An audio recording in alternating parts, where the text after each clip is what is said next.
Welcome to Real Estate on the Rocks, where you get top shelf real estate conversations served straight up, never watered down.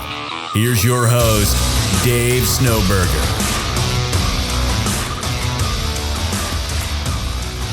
Welcome back to Real Estate on the Rocks. My name's Dave. I'm joining the studio. You just couldn't wait, could you? You just couldn't wait. I'm joining the studio today with my trusty sidekick, co-pilot, whatever you want to call him, main irritator, Marshall Tucker. And there he goes again. And we've, of course, got the man behind the glass, the new dude, Jason Mendez. James Mendez. James Mendez. Jason came earlier. You did. That was Jason Matthews. Different person. Completely. All right, fellas. So, we've been having some great conversations all day long.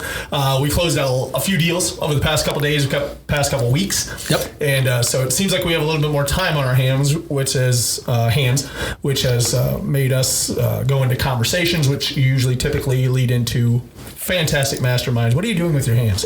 I'm waving him around. He's doing the Ron Burgundy thing. His hands rising like, Right. I don't know what to do with my hands. He had him in his chesticle area, so I didn't know what he was doing over there. So all right, let's get to it. Let's get to it. All right. Here we go. Business regrets. You and I went to lunch today, Marshall. Yes. And I went to lunch today, and he got a text from a client. And the client seems to be, he's got him booked already. You're going on vacation, right? Going on vacation. And you're coming home. I'm setting the back. story up. That's what I'm doing. I'm the color man. I'm building it up. So there we were, driving down the road. No. And so he got his text message and said that, hey, Marshall, thanks for your help. We bought a house yesterday. See you later. Right. Yep. Take care. Take it easy. Thanks for your help. Adios. And then what'd you turn to me and say? I said, dang it. If I just called him yesterday. Yeah. Last week. So he has the day he gets back from vacation, he has these folks booked to go view homes up in that area. It's a terrible feeling. I used to get it a lot more as a first year agent. You know, you just follow up with somebody you haven't stayed in contact with quick enough or soon enough, and find out that they already bought something like last month, 2 months ago. So you start counting all that money that could have been in your pocket, and you're like, damn. Never do that. Right. That's a huge mistake, is to start counting your Lost money. yeah, beforehand. And we always have a running joke, because we have This is afterhand. It's gone. That's gone. Well, maybe it'll fall out of contract and they'll come crawling back to you. Hey, I don't know. It's a new build. No, is it? It was paying 6%. You're really screwed. You might want to just wrap it up. Wrap it up. So, business regrets. What else can you kind of go in more of a story? Kind of do you know what happened? Did you have any idea they were two-timing you and going out? I had no idea they were two-timing me. I thought I was the only one sending them listings. Don't we always think that? Yeah. And behind my back, there they are, going out dating another realtor. Yeah, that's what they said too, right? It wasn't even they went straight to the builder, which sometimes I can understand. Right. And then you can, well, hold on. Let me call that builder and interject myself back in there. Like, I had a client that was clearly represented, and just what do you think about me coming in there and still being on the deal? Which I've had before. The builders have said yes, of course. Like, they actually mentioned you. That didn't happen in this case. Not at all. They called another realtor. No. Somebody that wasn't going on vacation. Got a breakup text. Somebody that wasn't going on vacation. Someone that wasn't going on vacation? No, that's what you said. That's what you were worried about. You had that scarcity mindset rolling around. That once you went on vacation, that typically, or you just had the scarcity mindset that you weren't going to be here to serve your clients, and you were giving up a lot to go on vacation, and you were going to probably worry the whole time. And I told you, don't think like that. Typically when we do go on vacation is when we start, our business goes berserk. Oh, today's been crazy. Right. So I'm not even worried about that guy because my phone's been blowing up everywhere else. So. Right. So, well, that's that's the abundance mindset, to not be worried about them and wish them well. Hey, that sounds great. Awesome. Yeah. Congratulations. Moving on. Yeah. What do you think, bud? It's got to stay consistent with everybody else. Everybody who's moving forward or wanting to get help and obviously work through a deal is people you got to focus on. If you spend too much time worrying about your losses or like, oh, I just missed that one. Yeah, you're just going to get pulled further away from lead gen and talking to people and growing your business. Yeah. Done that a few times. Like getting really upset and it's like, oh man, I'm focused. And then you end up focusing on the wrong stuff. And then you'll catch another one because you're still looking back and pulling away from what you should be doing. Well, what you focus on expands. If you focus on the negative, then that's going to expand as well. Yeah. So I have, I had an example there I was about to use, but in typical Dave Snowberger fashion. I got another regret while you're thinking. What do you got? I wish at the beginning I would have managed my money a little bit better. So it was kind of got the paycheck, didn't put the 20% or the money aside for the taxes and for the business to reinvest in or anything like that. Just kind of put it all into my personal account. So kind of wish I would have started managing the money just a little bit sooner. I've got it under control now, but definitely could have put that money to better use in the first couple of years that I was a real estate agent. Yeah, people are horrible with. Well, I mean, because you don't learn about finances really in school or really much of anywhere. You go straight from I'm rich. Yeah, you go from like making a consistent income or some kind of income to you got to do everything yourself, and then try and while you're doing that also learn how to manage that money in the process. And it's just it turns out to be bad more often than not, unfortunately. For people. It's a growing experience though, a learning experience altogether. So I mean, if you don't go through that, how are you going to know to do that unless someone specifically sat down with you to make you do that, right? So kind of learning on my own here. Met Dave, things got a lot better. So if I knew everything I knew now, back when I was a first year agent, I'd be 5 years ahead of where I am now. So light years ahead. Light years. Yeah. I didn't have this podcast to listen to. Right. Right on. Hence all right, so one thing I was talking about earlier was the abundance mindset. And so go back to that. We always touch on this stuff. And, sometimes in the room, people are like, oh, we're going to talk about abundance again. We're always going to talk about abundance. Our message never changes, right? It just keeps evolving and getting better. However, I had someone that called me that wanted to list some land, right? And so I've been dealing with them back and forth. He didn't call me back, but he told me he would text me the next day. He did. We go back and forth and starts asking me all the great questions about, hey, what do you think it's worth? What do you do? Blah, blah, blah. And so I was like, you can probably get about $24,000 an acre. Told him all this stuff. And he's like, okay, I'm going to meet with another agent. I'll let you know how it goes. I'm like, okay, cool. See ya. So I guess he went with another agent because he called me and he's like, can you meet me Monday morning at 9? Are you bringing the paperwork? Right there, I know I already got it. It's like if you're asking me if I'm bringing paperwork, I've already got it. Hey, what's your commission? I was like 10%. We both got a laugh out of that. That's like the standard 6%. Blah blah blah. And so closing costs, everything else, you'll probably work out to be about 7% is what you're looking at. And he's like, sounds great. See you Monday at 9. But if I would have freaked out and begged him or whatever else, I just said, hey, yeah, go entertain another agent and get what they're saying, and I know what I'm doing. You sought me out. You came and looked for me, and somebody that sells land in that area, and that's me. And so you sought me out. You got my opinion. You probably wanted to go with maybe somebody you knew, however, that didn't really have the experience selling land. You asked them a couple questions, and they said, They looked at the tax records and was like, you can get $100,000 for it, because that's what it's valued because it's ag land, right? And so it's a lot cheaper. So anyway, abundance mindset, full circle, came back around. I'll be signing that listing agreement 9 a.m. Monday. Sweet. Well, nice. Maybe about 9:15. What did you say? You were talking about that and coming in, starting the conversation with confidence, and you're knowing your ability to do that, which is obviously not talking negatively about yourself and kind of pushing yourself down. Is something like save my number, smash the mic, save my number because you're going to need it later after you talk to those other agents. I forget how exactly you said that, but I was like, man, I need to going into like meetings or kind of like interviews for listings or buyers, is you almost have to talk to yourself like that and not keep on the negative thoughts. Just go in there, not too strong, like I did with the with the current listing I got. I was telling you guys where I walked in the house too soon without being invited.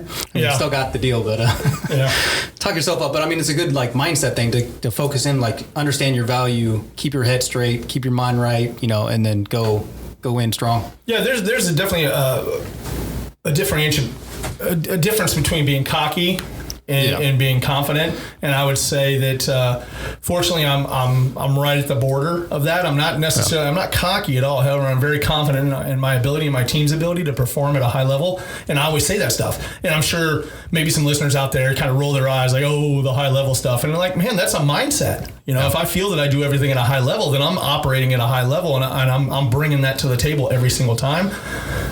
Go against me in a listing presentation, right? It's like, it's not a competition. However, I'm going to put all my value out there, and I'm going to do it at the highest level possible to win that listing. I'm not there to list the property. I'm there to sell it, right? Yeah. And I'm going to go in there with all the confidence in the world, my whole arsenal of what my team of admins, everybody does, what everybody's contribution to this transaction would be is to get it sold. Here it is. And then 9 times out of 10, we get it. We have a 98% hit rate on listing appointments. You know, I see other business cards of other realtors that I know that came to that listing appointment, and we either get it signed on the dot or they sign that night.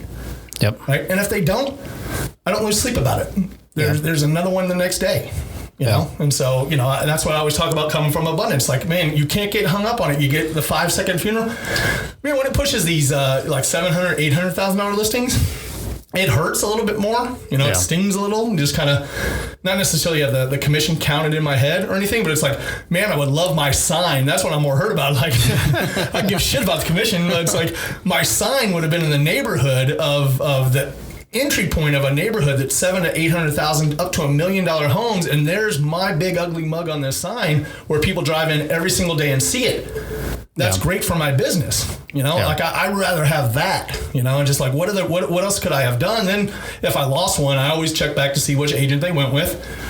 9 times out of 10, it's a discount broker or somebody we know that says that their only value is to cut their commission. That's their only value they bring to the table, you know, is that they're a discounter. You know, we're not discounters. You know, we work hard and we bring a lot of value to the table. If saving money is that important to you, okay. But you're really not saving anything. So I'm going down a completely different trail. You don't want to get me there, so let's reel me back in. Back into abundance and the scarcity mindset. So yesterday I had a listing actually fall out, and it was closing day yesterday. So it fell out on closing day, which, you know, kind of hurts a little bit because you think you're already almost to the finish line. Now, if you had a scarcity mindset, I think my negotiating on behalf of my client would be abscond. So it wouldn't be right. Like, I would be thinking of my own self. So if I have the abundance mindset where I can let that listing go and it's not going to affect me, then I can better negotiate on the behalf of my client. Yeah. And I mean, typical Marshall, old Marshall would have, you know, already had the commission spent. Friday would have been a day off. Pulling out the credit card. Right. Friday would have been a day off. You would have your sickness from yesterday when you weren't feeling that great on the way to the closing. I never got sick till after. Marshall always falls ill the day after a closing. Usually it's alcohol induced, but he's got a tradition with himself that he goes out and drinks about 10 IPAs. Hey, I got the abundance mindset. That counts with beer and shots also. I love it. Real estate on the rocks. You gotta love it. Oh yeah. What else, James? Talk to us, man. You got something to say? Say it. For regrets, definitely not starting sooner. I know for a fact that I came into this business expecting more of like a cruising path going forward. And if I would have known or understood how much you really have to dig in and really like commit to your craft and mainly phone calls and like really connecting with people, if I knew the level that I needed to come in, I would have started entirely different than how I did. And so now that I'm doing more of that, I'm like, if I knew how many hours I had to put in, I might not have become an agent. No, I think exactly. It's still fun. It's still, you know, like I get to do a lot of the stuff that I've been wanting to do. It still puts me on the path to my end goal. I just would have started differently. And I think, you know, the more... Would you have joined the team sooner? Is that what you're saying? Or Yeah. Oh, yeah. But I needed the process. Like I needed to, you know, understand teams. I needed to understand who works and how they work, and you know, going at it by myself and seeing how I navigate through that. Going through a team, you know, a really great team that didn't work out. Coming here, like I understand through processes, and that was a process I needed to take. I could have shortened that though, and I could have been digging a lot deeper by myself. To sum that up, when I started, I thought it was a game of checkers, but really this game is a game of chess. I mean, you got to be thinking 7 moves ahead of everybody. Yeah. I mean, jumping on that phone, not being so worried about the conversations and how I was projecting on people and when to call them and how to call them and understand that stuff. I could have been could have been testing everything just by grabbing, numbers or even gone through the Zillow FSBO list. Here you go. Let's hover right there for a second, because that's one thing that I always say is that's really your ego or your projecting is so 100%. when you FSBOs, expires, withdrawals, when you call those people, typically when we have coaching sessions or we talk to other agents, they're like, well, I don't want to be called. Well, cool. Nobody gives a shit what you want. Yeah. You're not calling yourself. Yeah. Nobody cares what you want.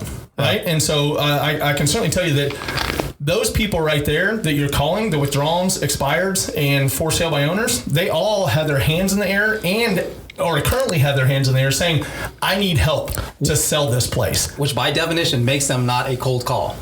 Right. But you have to understand that. You have to tell yourself that. I know this guy's actually paying attention. He's learning. Everybody else who's been, in for a little bit is about to dunk on me and that's what we've been saying. But you have to you have to understand that and internalize that so you can continue to make those calls because you can provide a value that they can't. Right. And the thing is too is just you're not asking for the business right off the bat, right? So you're always just really asking questions. That's all your job is to do is ask questions, right? And so anything other than asking questions and getting the details out and then putting together a plan.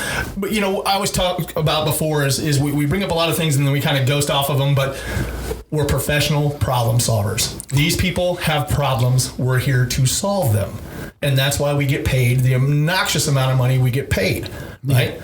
So I'm seeing agents out there in a market like this, they're not doing a lot for that paycheck, all right? That's not typically our target person. Yes, we would love those too, and we do get those. However, the reason why we're able to perform a little better is because we're out searching for people with bigger problems. Mm-hmm. It's not that big of a problem to help somebody find a new build. You took a lead from wherever you got it. You didn't really cultivate the thing. They just told you they needed to move. You narrowed it down to the neighborhood. You walked them over to a house. They're paying 4% on $400,000. You get $12,000 for what? Cool. That's awesome. That's part of this business. However, where we earn that $12,000 on some other deals or $15,000 or $20,000 or $35,000 is that we saw some pretty huge problems. Yeah. They got a seller at $2 million that can't sell, or I'm sorry, I lied. $1.1 million that can't sell their property, been on the market for 3 years. We step in, we advise them to cut the land up, sell it.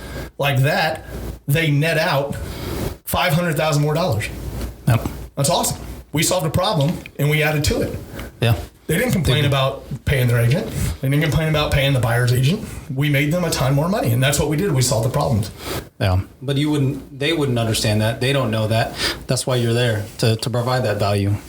But you have to be able to articulate it too. Right. So having the conversations, And I can certainly articulate better when I'm in front of a client than I can on a podcast. Right. Yeah. And so more when we get in here, we come up with so many great points. We kind of, it's like squirrel, and move down different avenues. However, it never backs away from the main message here is that we're professional problem solvers. You're not a salesperson. You're not anything like that. It says you're a salesperson on the license. Technically, you're a salesperson.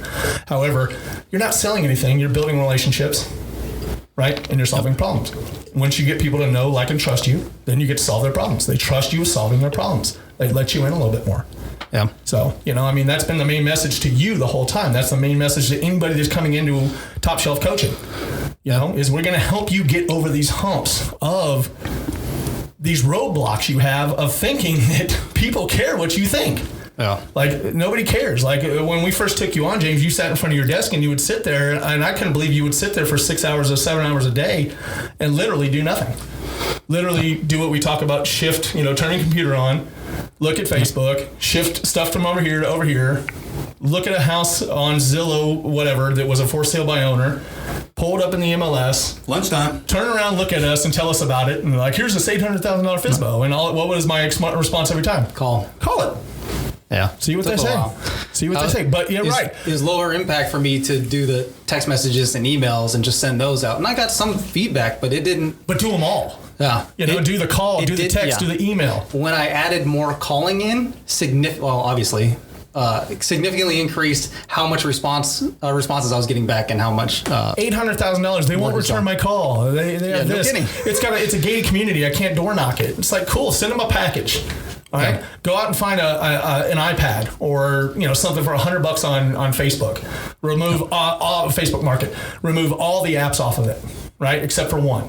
Record a video of you. You can't get to them. They're not taking you text or anything else. Send them something on an iPad that has your message on it. Hey, I'm James with Snowburger Realty Group. I really want to help you sell your house. Please get in touch with me. I thought this would work better. Send them this iPad. Oh, and P.S. You get to keep the iPad. You get to keep the iPad. Sweet. Yeah. I mean, and so you're out, what, $100 so you can get an $800,000 listing? What's the commission on an $800,000 listing at 3%? I don't know. It's fat. Over 15. Over 20, I think. It's fat. Something like that. Yeah. I'm not the greatest with math. I'd have to ask Siri. Oh, geez. Anyway, Yeah. so, I started getting a little bit passionate, I would say, on some of these topics here when it comes to like lead generation, lead follow-up. Like, how do we kick some agents into gear? I'm right now at a point to where I look at Marshall, I look at you, and I look at me, and like we're sitting pretty right now. We've had a great 6 months, right? Now we've got 6 more months to go. We're still a little bit behind our goal for the year. However, I know we're going to hit it. Yeah. But I don't want to hit it. I want to shatter it. Yeah. I want to smash it. Right. And so what are we going to do once, Marshall gets back from vacation, I get back from vacation? We're going to get together and we're going to seriously lead gen for 5 hours a day, Monday through Friday. And on the weekends, mega open houses, Saturdays and Sundays. And we're going to work our tails off. If we got to take a Monday off, we will. But I would count on working weekends coming up. And Marshall's going to be Marshall like, never came back from vacation. And so, we're going to do some pretty extraordinary things. And I want to finish out the year making $100,000 a month, bringing in and netting $100,000 a month, which we clearly have done in the past. So why can't we continue to do it? Let's do it. Yeah. And so I want everybody to share my motivation, and motivation's temporary, right? However, every day we got to come in here, and you can't achieve a goal if you don't have one, right? So we're going to discuss our goals when we get back in, and I think everybody should discuss their goal. And I think everybody, how I am about goals. Everybody needs to write down their goals. When you do your little brain dumps we've talked about in past episodes, write down your goals, whether they're a goal for the day, a goal for the week, a goal for the hour. I mean, shit, sometimes my goal is not to eat the whole thing of donuts in the break room. That's just a goal. My goal, I'm eating them all. I failed that one. I grabbed a whole bag at the gas station the other day. Yeah, you were telling us. God, that was not good. Don't do that. That's a regret you can live past. Yeah. That's definitely a business to regret. Yeah, that was my... Anyway, so... this episode today is all over the road, and once again, we were just kind of masterminding, want to turn the mics on, and I like these type of episodes. Who knows if anybody else does? I know that we do the show for some of the newer agents out there, so I hope they learn something from it. But it really, everybody has to stop fooling themselves. And this show is geared at those agents that are really just starting out, those first 1 to 2 year agents that aren't, having the successes that they thought they were going to have coming into the business. Yeah. I went through it. Marshall went through it. You went through it. Definitely went through a lot. All three of us went through it. I know Alicia's not here today. However, I know she's been through it, and so we can give it back to you. And really, we've cracked the code. The code is to do more. Yep. It's not about people being lucky. Oh, you're just lucky.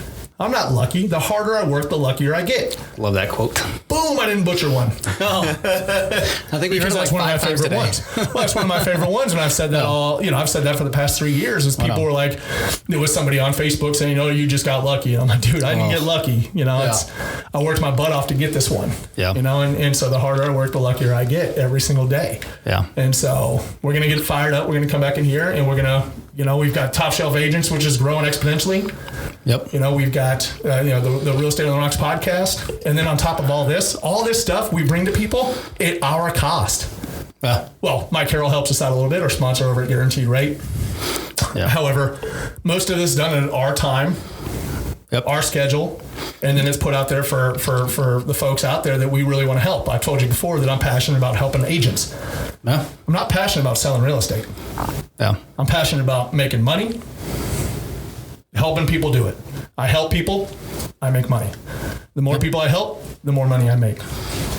That's it. I'm building a great coaching program. I've got Marshall Tucker helping me do that. I've got Melanie helping me do that. I've got, great people around me that are showing me new things every day. I learn things from James all the time. Usually it's what not to do. Hey, someone's got to teach you something. Usually it's like put gas in the Mini. I thought I paid that road. Hey Dave, the Mini Cooper is broken down. I've been there, I done technically that. didn't say it was broken down. We had one slight problem, which we fixed. No gas. I'm still holding to it. It was evaporating. Yeah. Anyway, well, Top Shelf Agents, that's where you can find us over on Facebook. We're building out the sites, the landing pages, all the. Right. You can also, if you want to get in touch with us, hit us up at Top Shelf or text Top Shelf to 88,000, 88000. Just hit in, send in Top Shelf, and then that collects your information. We can either give you a call or shoot you a text real quick, and we can open up some dialogue of maybe some things you're having a hard time getting over, maybe some tips or tricks or actionable items you need to put in play. Maybe we've done it. We probably have. We've pretty much done everything under the sun to try to bring in more business, to create more relationships. So we would love to hear from you. So text Top Shelf to 88,000. Anything else, guys? About it. No, that was a sloppy episode. However, we really appreciate you listening and hearing us out on this one. And we'll catch you next time. I'm out.